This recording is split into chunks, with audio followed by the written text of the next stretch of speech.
Dementia residents can get what you're saying in the present moment, but forget it a few seconds later. Then again, they might remember what you've said a few minutes ago, or recall what happened last week or even last month. So it's a varying equation and it's not fixed. And the best way really to communicate with a dementia resident is to be present yourself in the present moment, and then it's a lot easier to be able to tune in to where the dementia resident is at.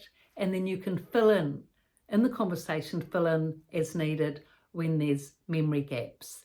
Now, this filling in when the person is forgetting and repeating as need be, which is often the case, does take patience and tolerance.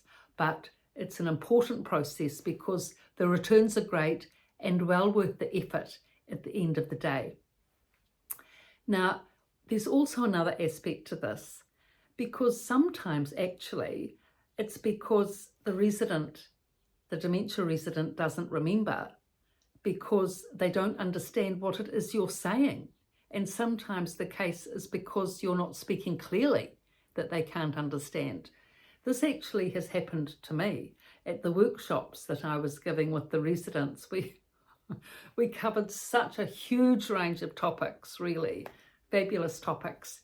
And a lot of it I had to study up, before I gave the workshop. And sometimes I wasn't as clear as I could be, as I needed to be, because you do need to be clear and succinct with dementia residents. And sometimes I was sort of going on a bit, and they'd say quite clear, you're not clear, we don't understand, you're going on a bit, it's too detailed, break it down, make it simple, or whatever. I mean, they give me very direct feedback.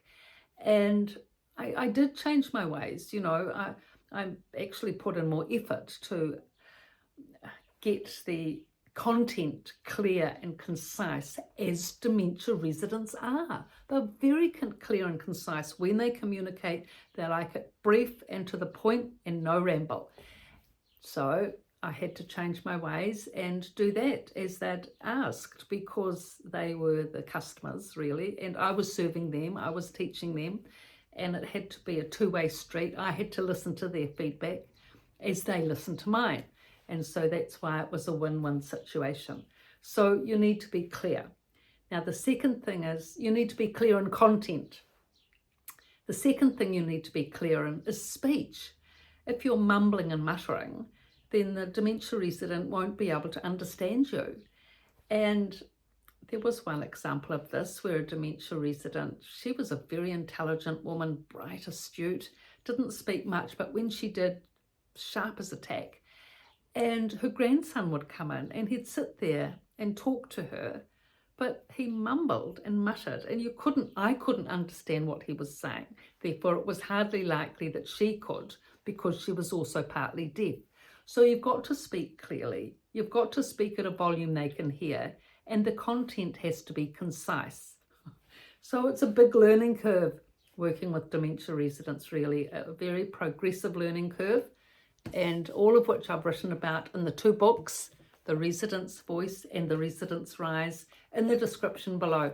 So thank you very much for your interest, views, likes, and please pass on the links. And thank you for the subscriptions, which are happening very well on YouTube, which I really appreciate. Thank you.